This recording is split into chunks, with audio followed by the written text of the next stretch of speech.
A very, very good afternoon. A warm welcome to Dan Really Likes Wine, brought to you by Norman Goodfellows. Welcome to the Delta Café. What on earth am I doing here? Drinking rather a lot of wine in some splendid company is the very simple answer to that question as we celebrate the latest batch of reports from WineMag. Christian Eads and his team have been judging away, and they judge in a space which I know very well. I've been part of the judging at a very fringe level. But they also do something which I love, and that is shine a light on so many winemakers so well. And so the opportunity today is to not only find out how people have scored in the latest reports, but also to try some of that wine, meet some of the people representing the wine, and see just who the judges thought was in particularly fine form. You can hear the noise in the back. My apologies, it's a bit of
apologies, they're back online, little network issue or two.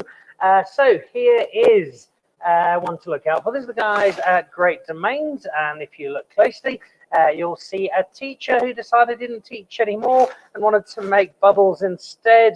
That would be Paul Herbert on the left, together with JP Coleman, the owner of Coleman, the Belgian, who came down to South Africa and is making some terrific bubbles in South Africa under the guidance of Paul. And they are going to be at Great Domains. If you would like to go and join them, the chance to drink plenty of bubbles. There'll be canapes floating around as well, and the chance to chat to both JP and Paul about their Cap Classique house down in Franschhoek that is making such terrific wine. Keen to go along, then jump on the Great Domains website, grab all the details, and register for what promises to be a really nice evening with the team from Coleman down in Franschhoek.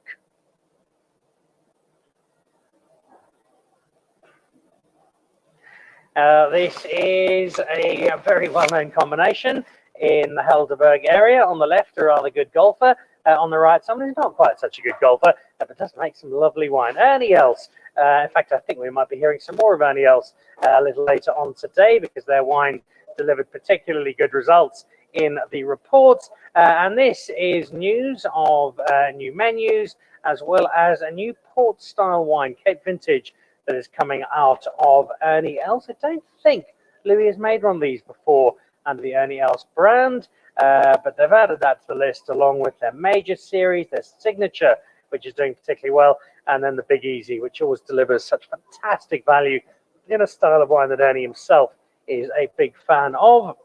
I think they are closed next week, But after that, you've got lunch and tastings available. They do two different ones. There is the player tasting and the major tasting for the different types of wine, and that gorgeous view out over the valley. So plenty happening at Ernie Els, including a lovely menu well worth a visit. As is a visit to Norman Goodfellows on the 25th of this month. I will be there with the team and with Skull Copperman, who's going to be joining us from Coin Rock and Norrock, tasting wines from both of those labels. I'll be hosting the evening, Skull running through the wine and telling the story of the different vintages he is presenting. There are not many spaces left. If you'd like to come along, head over to the Norman Goodfellows website. That's at the store down in Four Ways. A small donation to charity, and you get to join us for some food, some wine, and some great stories. That's Tuesday, the 25th of July. All right, well, welcome back to the Delta Café, where we're celebrating the latest Prescient Reports with WineMag, and the two latest ones, Pinotage and Red Blends, if I'm not mistaken. No Christian Eads. Instead, we've upgraded massively to Jack, who's the real big boss down at WineMag, who's come and welcome to Johannesburg. Braving the cold. I am braving the cold. It's always delightful to be back in Joburg, and there's always such a good vibe here in Joburg, and the energy's here. And also, people spend money, which is nice. So which is important. And the chance to spread the news of what you've just done. The reports are a regular feature through the year, and I suspect what we're going to see again with this set of reports is what we have over the last few years, where you're continually digging up new and unexpected names, new and unexpected winemakers who haven't always been on everybody's radar. And saying, oh, hang on, they're getting a 95.1. I'm going to try these guys. I think that's the delightful thing about these reports, is they very often dig up these gems. And so instead of you tasting the 61s that we tasted for the signature red blends, we'll do the tasting for you, and we'll tell you which 10 to go out and buy, which really does.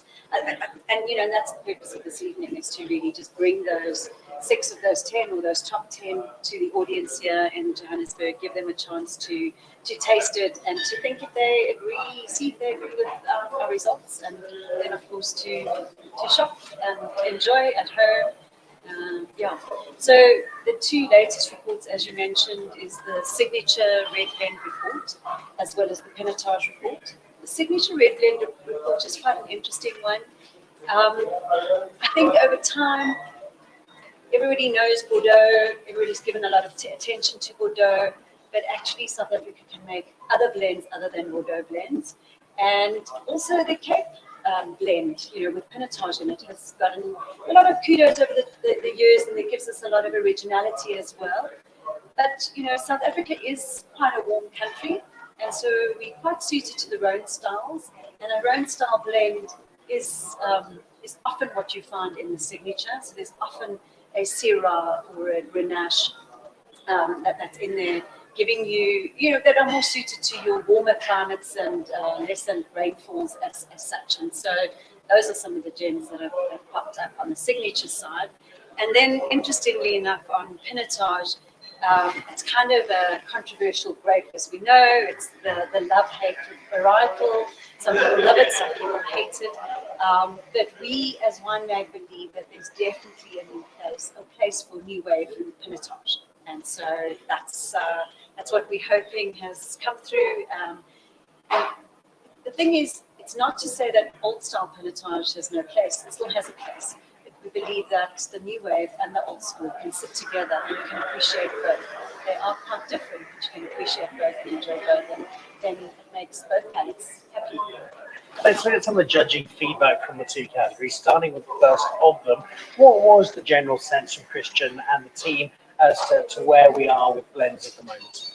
So in terms of the signature blends, I think in essence, the end result was that it's probably still a work in progress, particularly on the signature side. So there were some remarkable ones that came through, but there were a number of ones that the judges were a little concerned that they didn't quite get it right. So you know, if we look at the scores, 46 of the 61s that we tasted, sorry, there were 61s that we tasted, and 35 scored 90 plus. So that's a 58% above 90. So it's a good score. So overall, they did quite nicely, but we never saw any of the wines reaching a 96 point. So our So tops, 95 was the top level. or actually a signature 94, yeah.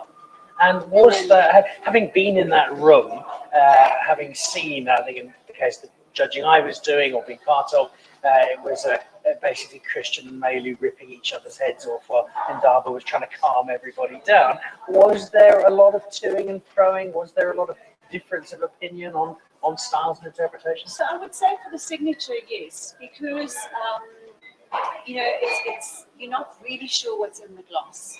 First of all, you're not sure if it is a Rhone style, if it is a pinotage based blend that's there. You're not sure how much of anything is put in there. So it's always quite interesting, and then it comes down to what the judges were seeing and appreciating, and whether there was balance and structure in the wines themselves. So there was a bit more tussling, I would say, with signature than what there was with pinotage. Interestingly enough, pinotage had a really good run, like a really good run. I sitting on the sidelines was quite anxious. I really wanted to see pinotage do well, and I was a little concerned that we wouldn't get the results that we wanted. But actually, there were 3 wines that scored 95 points on the pinotage reports. And that's going to surprise a few people. Whole batch that scored 94 points, Yeah. exactly. So really just and a fabulous mix of new and old, and just doing really well. So I think what will be interesting is to see how these pinotages fare up against other category tastings. It's a grape. You use the word controversial. It is a grape, but we seize upon as a big part of our wine identity. Yes. But we also know not everybody really enjoys it, and so this change in style, one that is now a throwback to the parent grapes, much more apparently than that bigger, stronger style. More and more of it coming through. That clearly appeared. Would you say there were a majority of lighter style of pinotages that were in? I would say it was about a 50-50 run, which was good, more than what we had actually anticipated. So we were happy with that. The Elizabeth wines from also New Wave, and they've scored really nicely in the pinotage report, and that's an example of the New Wave pinotage as such. Yeah.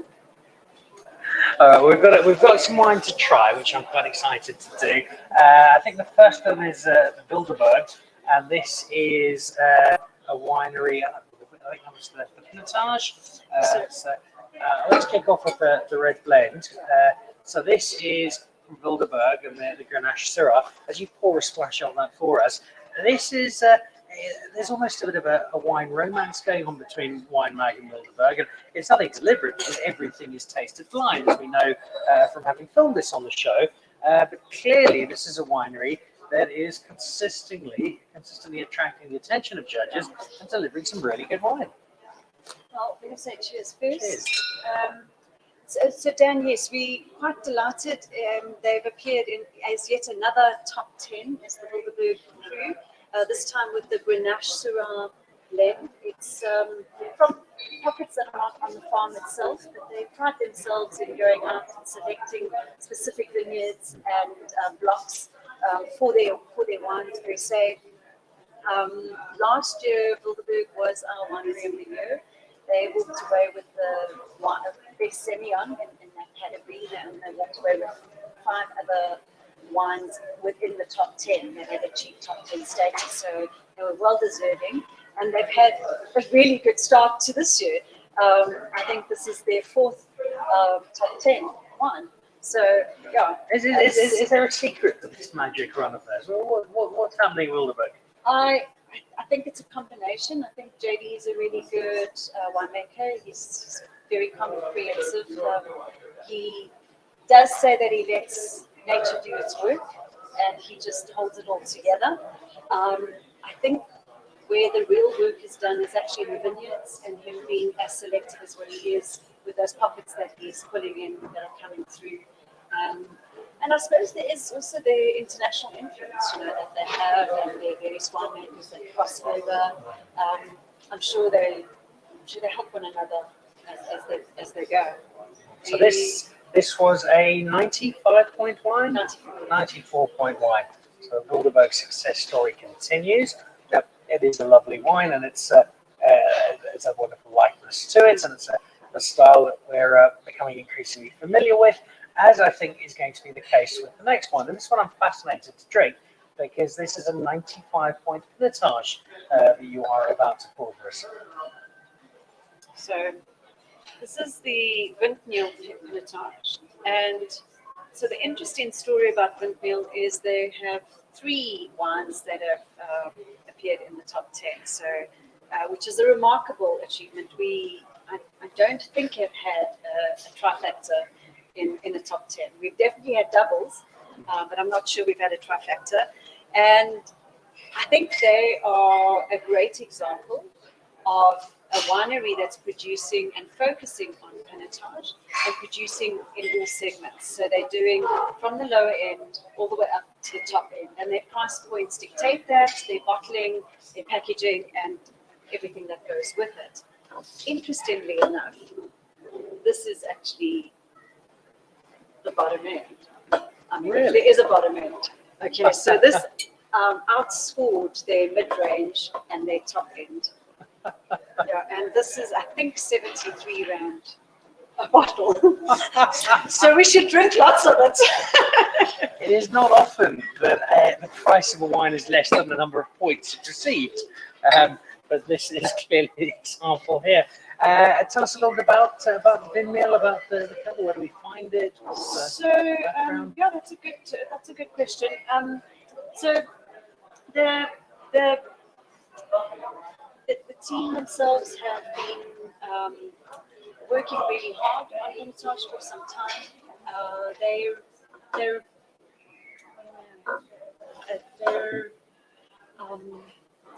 as I was saying, they're putting the right amount of effort into every level of their wines, and they're producing a fair amount of the entry level, and then obviously smaller amounts of their top end and their mid-range. The wine is made by Baptist and Son. Well, they're making some great wine, and they've managed to make something I'm sure they're celebrating wildly at the moment. A 73 rand wine that is getting 95 points. It's extraordinary. What do the judges feel about that sort of thing when they score it and they realise the entry level has got top spot? So that there's always that wide-eyed surprise look when the judges are done their judging and they go around and they then look at what was originally blind is now sighted, and they can look at what their scores were. And so there was some surprise, but we enjoyed this at the awards event the other day. We tasted all 3 of the vintages, and again, the people around the table, the judges that were there, and including Christian, they were standing strong in their decision that this was a really good, solid wine, and deserving of its 95 points. It was a very easy drink. It would be a tricky one to immediately pick blind as Pinotage, I think. Just the gentle style to it. And you certainly wouldn't pick it as a 73 rand wine. No, you certainly would not. Certainly would not. That would.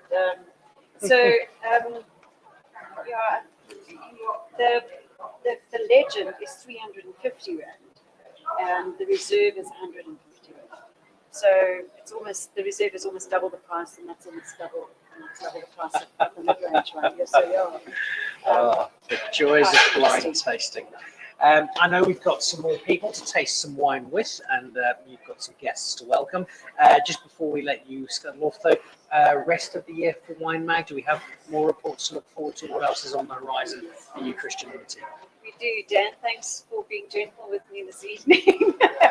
But also to say that, yes, coming up is the Sauvignon Blanc report. And part of the Sauvignon Blanc report is the Sub-Sem blend, and that's always an interesting category. It's a very small category in South Africa, but a very underrated and delicious category in South Africa, as well as the Bordeaux red blends. So that'll be time for the Bordeaux to shine, will be in our next report. And thereafter that, we end the year off with the King and Queen of Grapes, the Chardonnay and the Cabernet. Yeah. Much to look forward to. Still lots to look forward to for the rest of the year. And but for now, we've got some great pinotages to enjoy and some great signature red blends to enjoy. And a great evening at Delta Café to enjoy it. Thank you for joining us, the team.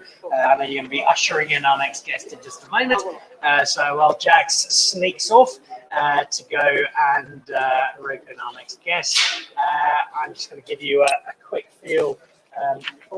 It's staggering. Here is a wine that's 73 rand a bottle. It's ridiculous, and yet it shows, I think, the real value of a platform like this, the Prescient Reports, whereby we're able to find a wine that's just 73 rand a bottle and enjoy something that the judges thought is deserving of 95 points. It's one of the delights of wine. We're going to be speaking, I think, to some team from Ernie Els, from the Grendel, who got some highly rated wines through the course of today, amongst others, as we sample the pile, and our winemakers are going to be bringing that wine in with them so that we can taste it as well. And get us involved in something rather special. While we wait to do that, I just want to throw ahead to next week and let you know that Monday is a great show to look forward to. In celebration of Mandela Day on Tuesday, we are going to be coming to you live from the River Club on Monday at a special Mandela Day Golf Club, and all of the wine we're drinking is going to be wine that is 27 years old. Amongst them, some Canon Cop, Cabernet Sauvignon from 1996, we've got some Warwick from 1996, and we've also got some Cabernet Sauvignon from Darnie and his team at Carbsoak. I was with Darnie yesterday, and we'll see how that wine has gone. Is it 26 years in? Is it going to be on track? All right, let's continue as we drink some wine that has been doing particularly well at the Prescient Reports with WineMag. We've said goodbye to Jax. Good evening, lovely to see you. Thank you. You too. How are you? Good, thank you yourself. Good, well, thank you on the show. Let's get the important stuff out of the way. What was the general feeling amongst the team when the reports came out? I think the whole team was ecstatic with the result. I mean, we really have been working hard with the proprietors range. The team was just very happy. It's a very good result for us. It's a wine that I know particularly well, both through Louis, through Matt, through Ernie, and through all of you. You are in a part of the world where delivering really good wine in this style is naturally suited, but it really seems over the last few years you've elevated it even further, and something's just getting really right down at Ernie Els. Yeah, I think obviously it's just a lovely property. The terroir is great, and in the cellar we're working really hard. We have a lot of different fermentation vessels and trying out different fermentation techniques, which will just really add some complexity to our wines. And that's really just starting to show now. The subtlety and the nuance of Cabernet Sauvignon, it can be a pretty big and strong wine, but there's also the potential to make it a little less so and to play around with some of the more gentler elements of it. How are you guys finding that balance? I think we're doing quite a good job. I mean, up at Ernie we have our terracotta clay amphora pots, and those work really nicely, just kind of keeping the fruit purity, a lot, especially your red fruits in the cab. We punch those down twice a day, so it's quite a softer extraction in comparison to our concrete tanks where we work a little bit harder. And I think there's a place for all of these wines, and even more so in a big blend. You also get to do all of this in partnership with one of the great modern South African winemakers. What is it like being at Louis' side, learning through on a day-to-day basis? He's a great mentor. I mean, I couldn't have asked for anyone better. I mean, I'm learning everything. I'm just learning more and more each day. And I mean, I think the most important thing that he's taught me is just doing the basics correctly. And then once you do the basics right, you can just kind of build from there. So, yeah. Something that you guys have done is focused very clearly on what you know you're good at. The things that you've done in the past, you've done pretty well. But this kind of wine, the bigger reds, the varietals that now form the focus of the range, it's a very clear understanding. This is our specialty. This is what we want to do exceptionally. Yeah, so I think the property, as I said, it's got great soils. It really allows us to make robust red wines, particularly with Cabernet Sauvignon and even with our Shiraz component in this blend. it really just gives you like a nice, pure, dark kind of component, and then with a little bit of a whole bunch, we can add some spice there too. So it's really quite a versatile property. Well, sure. Well, you pour me a glass of it. I'm going to tell you why I'm so excited about this. Because this is the wine that in both 2015 and 2017, Annie very kindly arranged to be at my daughter's christening in Greece. Wow. So there is a whole village in Greece that knows Ernie Els purely as a wine. They've got no idea of the golf at all. I don't know. Ernie Els is a winemaker. That's what they understand about back in Greece. Some slightly older vintages, though. Tell me a bit about 2018, because we had the big blowout of a 2015 vintage, and then 17, which slowly came into its own and arguably became even better. What's 2018 like? So 18 kind of led into, we had a bit of a drought during 18. So that kind of naturally just gives you a more looser bunch. I mean, the vines are kind of struggling a little bit, so kind of creates a really compact, concentrated berry, smaller berry as well, which really allows you, it's the blueprint for a really strong wine. So I think the vintage was good, and just really complex fruits and flavors that came from it. All right, let me give it a spin.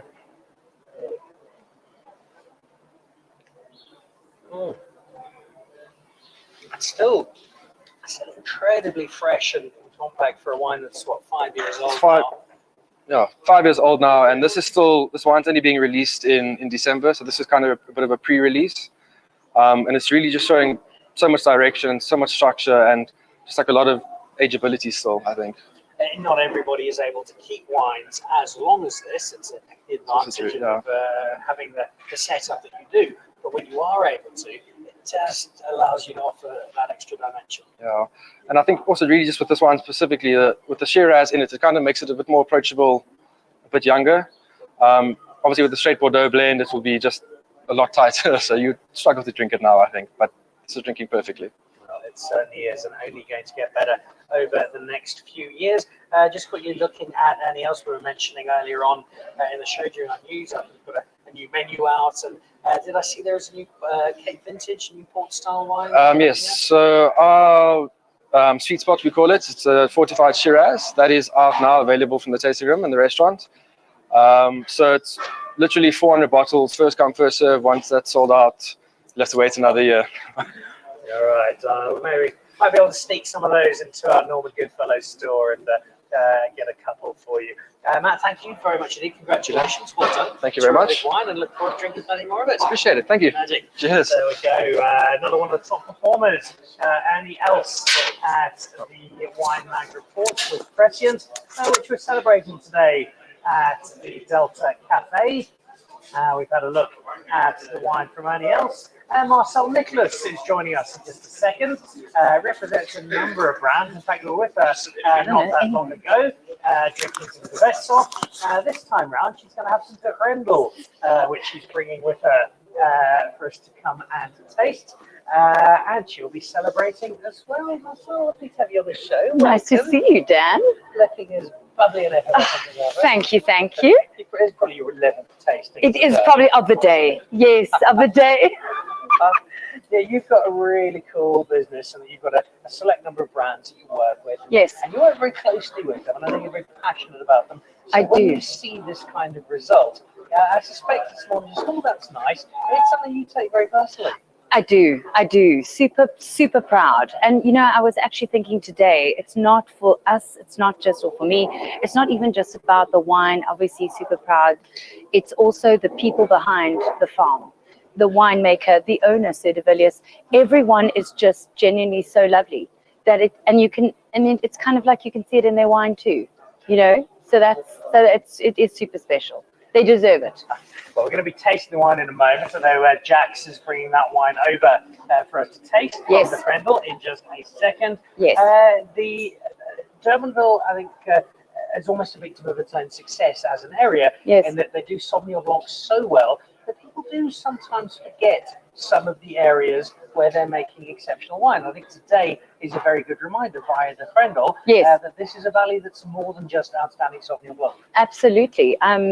We were actually chatting the other day that the Grendel it's almost, they do most of their whole range is amazing. And so they do them all so well that it's almost take your pick. You know, what would you like? But their Pinotage, yeah, the block is one of the oldest on the Grendel. It's about 19 years old, the actual block itself. And it's on the warmer side, but facing the Atlantic. So it gets its cool breeze. So it's actually a cool climate Pinotage, you know, in a sense. And I have to say, I do know this wine. I'll let you pour me a little sip of it there. Yeah. I know this wine quite well because just 2 or 3 weeks ago, Yeah. we were drinking this. Not though with a large steak or a piece of lamb or the kind of food would normally associate with the red wine. Yes. We were drinking this with tuna sashimi, and it Oh, wow. was glorious. That's amazing. It was, Wow. and I think because of the softness of it, that really gentle approach. Yes. The fruit hasn't been overworked, and there's a real lightness to this particular wine. Yes. Sitting alongside tuna sashimi, it was a glorious pairing. That's amazing. I've never actually heard of that. So there you go. Thank you. Making a note. We were talking to Jax at the start of the show in Yeah. terms of the Pinotage component of the two categories being celebrated this evening. Yes. The shift in style. Pinotage has often had a bad rep. It hasn't always deserved it. Yes. But often the style has been a bigger, bolder, stronger, making a statement wine. Yes. Now we're seeing a lot of Pinotage that's a lot more similar to the grapes from which Pinotage originally emerged. We're Yeah. seeing more Yes. of that Cinsault Pinot Noir style. It's lighter, it is more delicate. From a consumer perspective, are we seeing the people you're selling wine to week in, week out, Yes. understanding, appreciating, buying into this slightly different style? I think yes, very much so. I think it's can one say more user friendly in a sense, in that as we know, many moons ago, Pinotage, people were a little bit afraid from back in the day how it used to be, and now this is a lot more accessible to them. I feel. And they're loving it, and it's made in a more elegant fashion, I'd like to say, which is we're definitely seeing it very much also on taste. The minute someone tastes it, they love it. So it's definitely We drank the Windmill, the 73 rand wine that got 95 points. There we go. Not a dissimilar style. This Pinotage reinvention. And I think that there's still definitely space for that original style. Absolutely. People like Bears and Nadir who make it so beautifully. Right. But this kind of style, it's going to speak to somebody different, and as a result, open up a completely different space. Absolutely. I do. I can agree with that. Absolutely. One other element that you do have to celebrate here with this wine is a gentleman by the name of Charles Hopkins. You talk about the team, but Charles has got to be one of the loveliest people in the industry. I think, well, one of the loveliest, definitely the largest as well. And also, he's an absolute genius, let's be honest. He is an absolute genius. And as a winemaker, it's just the knowledge he has is just, you can speak to him forever. It's amazing. So what he brings, and he's been with them from the beginning. Yeah. So he's incredible. He really is. He's also at the last WineMag Reports. There were a couple of top 10 finishes for the Grendel there as well. And I think half a dozen people over the course of lunch name-checked and referenced Charles for the impact that they've had on their lives as young winemakers or people in the wine industry. Wow. He doesn't just mentor, he goes out of his way to bring people into the wine world and give them as much as he possibly can. Yes. Such a wonderful attribute. Yes, I mean, that's why even at the Grendel, he is, I mean, the winemaker, but he's also now seen as the cellar master. And Morgan is also now stepped in as winemaker at the Grendel, he is wonderful. And it's a great, they're amazing. But Charles is, he's super special to us.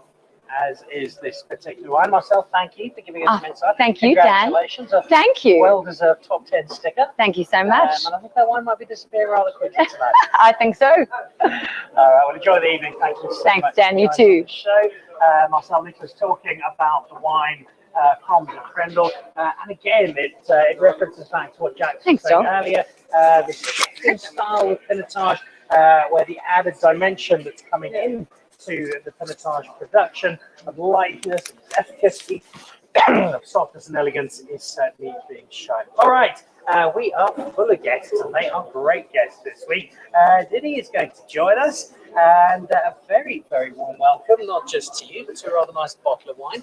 Lovely to see you. Nice to see you, Welcome Dan. to the show. Thank you very much. And welcome to a bottle that's looking a little different to the last time I saw it. You've got a rather nice.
So that changes the whole thing, and I think that's why it stands out. You know, you get those nice mulberry flavors. What inspired that inclusion? Because it's not one we often see. Well, you know, in fall it's warmer climate, and the Super Tuscan and Rhones varietals does well in that area. So we, for instance, the Sauvignon Blancs and so on doesn't do well there anymore because of global warming. So yeah. All right. Well, let me swig down the last of my Pinot and have a little. Can I taste serve of you there? this. So, Right. There we go. Ah. no, this is also nice in summers. You know, those hot summer days, you can serve it chilled, put it in an ice bucket. And it almost sounds contradictory in that there's a definite darkness and broodiness to Yes. the fruit, and yet at the same time, Yeah. it is a light Yeah, wine. yeah. It is understated. It's Yeah. not forced. Yeah. And those balance each other out really nicely. Definitely. And I like the mention of chilling it a little, because I think you can do exactly that very happily so. In summertime, when you have a braai and you have a plankie steak, like they say in Afrikaans, it just goes well with that. It's a welcoming drink as well. Yeah. While I've got you here very quickly, I know there are always exciting things happening if Charles Back is involved. Yeah. What's this week's exciting news? What's cool and happening on the horizon for you guys? On the farm, I think there's Some new wines coming out? no, not really new wines at the moment. We do have some new vintages that will be released soon, but that's I'll keep an eye out yeah. for those. And I know there's lots happening in Darling, which we're Yes, keeping yeah, an eye on yeah. as well, which is pretty cool. He's always a busy man. Yeah. Mr. Back. As are you, especially this evening. You have lots of wine to pour. Thank So you. I'll let you get on to that. Thank But you. Thank you and congratulations. Thank you. Thank you very much. Diddy Pryor talking to us about the Goats to Rome. Côte de Rome, Goats to Rome. Another one of these wines that we're seeing in the report this year, which it's got a style that is very much focused on being a bit gentler and a bit Pinot, what you want? Moorish and lovely, really. And this is the latest of them. All right, as we move towards the end of the show, we are down at the Delta Café. It is the Prescient Reports, featuring Jack's left arm, amongst other things. As we run into, I think this will probably be our last wine for the evening. There are plenty to try. But what a way to finish! Congratulations! Thank you very much, Dan. I can see the smile. It is well justified. Finn, our beautiful one, named after a cat, so it's very fitting. He's actually insisted on being on the show the entire evening. Well, he couldn't have chosen a better wine to end on. So, All right. Tell me a little bit about the style, about what led to creating this particular addition to the Harry Hartman family. Southern Rhone varietals. It is Grenache led, Syrah and Cinsault. We wanted a blend that is day and night drinking. So it is your pop it in the fridge, enjoy it with brunch if you must, and it can get serious with dinner. So it was our transition wine, if you will. It's been a cool story. I mean, a story that I first came to know because a guy who once helped me get my teeth a little whiter phoned me and told me he decided to go to the wine industry. I thought he might be pulling my leg. You're going to stain my teeth red and then try and buy me get me into a contract to whiten them again. But it's turned into not just a hobby that I think it might initially be. It's become a really successful brand in its own right. Yes, Harry Hartman Wine Company. Of course, you're talking about Marcel Hartman, and Harry would be Sean Harrison. And it's actually a collective of friends. It became more than just a brand. It's now wine in great company. It's about sharing it, making it together, and enjoying it with everyone. And you've also had some collaborations. You did something with Joseph DeHunter not that long ago. Yes, we collaborated on his Mosey wine, which is doing extremely well. As of course as this now, you've got this top 10 space. It's cool to have. It doesn't define you as winemakers or wine producers, but it is a nice bonus. How much impact does it have from a commercial perspective? Locally, it has quite a bit of impact. Of course, we don't make massive volumes. So locally, we look at niche boutique retailers who really rely on things like the Prescient Reports to give an indication of, is the wine in the bottle good? Is it going to sell? So it really helps us locally quite a bit. And just before we let you slip away and pour plenty of that wine to everybody, the style of wine being a little lighter, being a little elegant, how does that affect the aging process? I would say it definitely affects the aging process in terms of it's not going to sit 20 years in your cellar like it is a Bordeaux. It is absolutely produced to be drunk now or in the next 2 to 5 years at most, but with good cellaring conditions, 5 years, and it's going to drink as vibrantly as what it is right now. All right, let me get some proof. I shall have a tiny splash of it. There we go. Turning into a rather thirsty episode of the show. All Jackie's fault, really. All right, so this is our penultimate wine of this evening.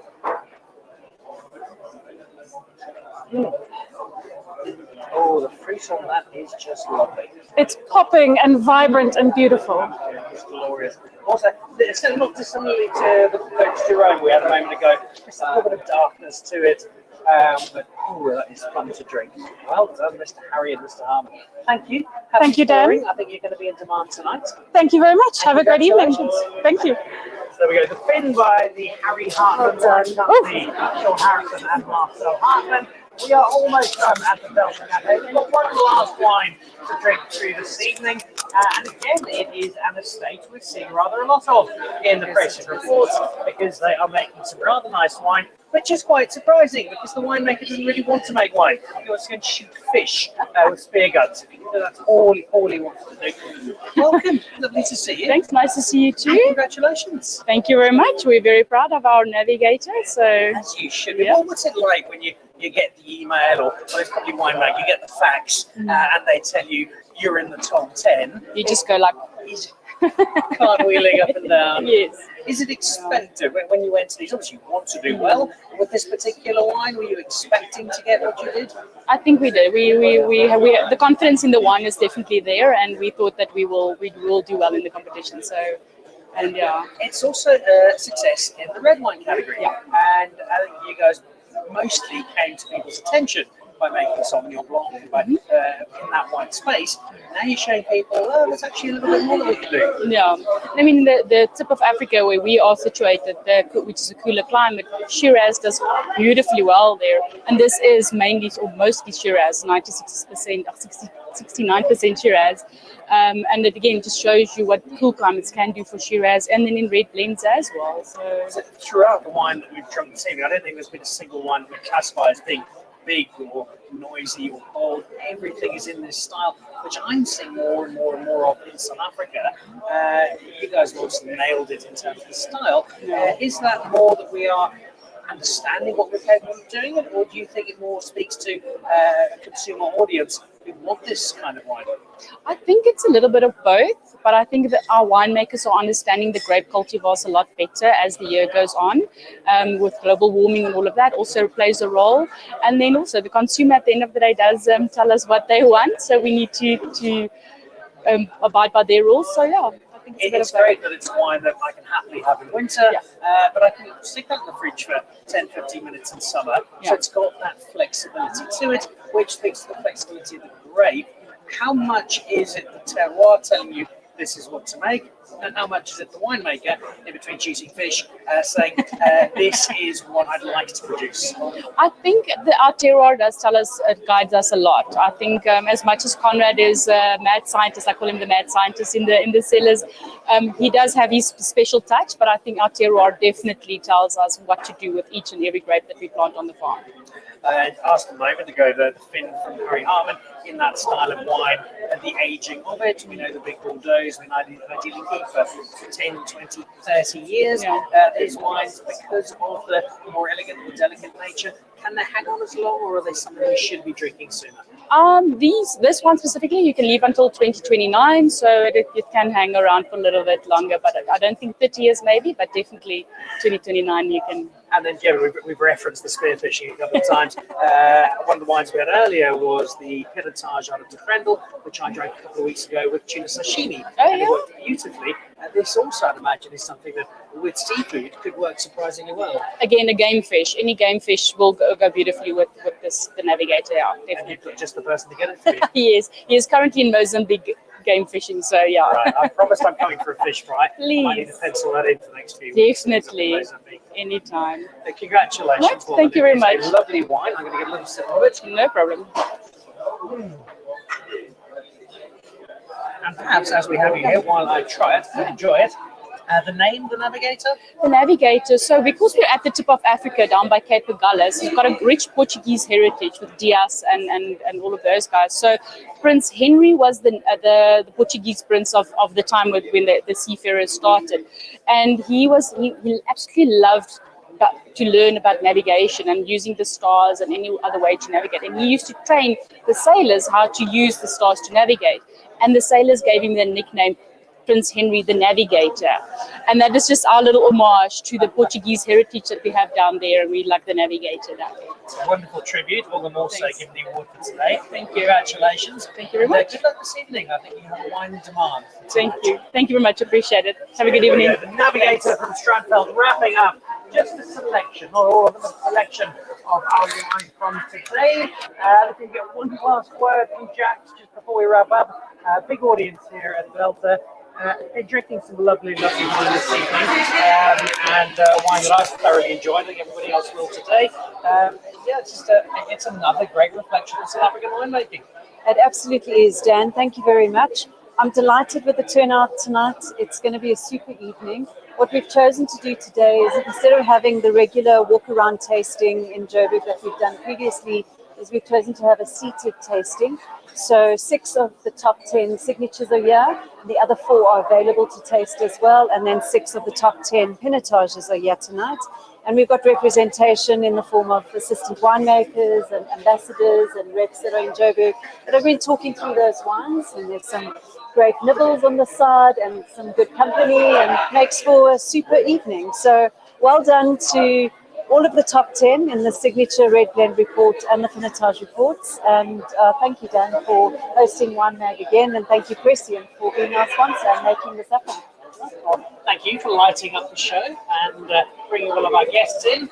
And that is us for this evening from Dan Really Likes Wine, brought to you by Norman Goodfellows from the Delta Café with WineMag and the latest Prescient Reports. And you will find from both the Pinotage and from the signature Red Blend wines that are really celebrating this lighter, more delicate, more nuanced interpretation of red wine that we're discovering we are rather good at producing. Plenty of wines to look at. Jump onto WineMag for a bit more detail and look out for some of these wines when you get a chance because I think they're telling a really important story about South African winemaking and where we are at the moment. That does it for this evening. A big thank you to Delta Café for hosting us and to Jackson, the WineMag team, as well as all of our guests. On Monday, I'm going to be drinking a selection of 1996 wine from Non-Pop, from Warwick and from Hartman as we celebrate Mandela Day, 27-year-old wine in celebration of 27 years that changed South Africa. That's coming up on Monday. Don't forget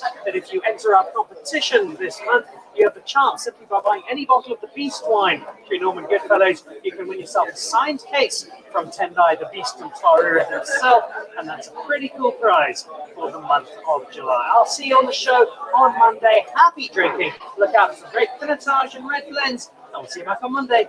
Goodbye. In July and August on the Dan Really Likes Wine store with Norman Goodfellows, something very special indeed from the great Peter Allen Finlayson. What have we got? Dan, we have got 30 cases of the 2018 Cabernet Franc from the Garboskloof Landscape Series.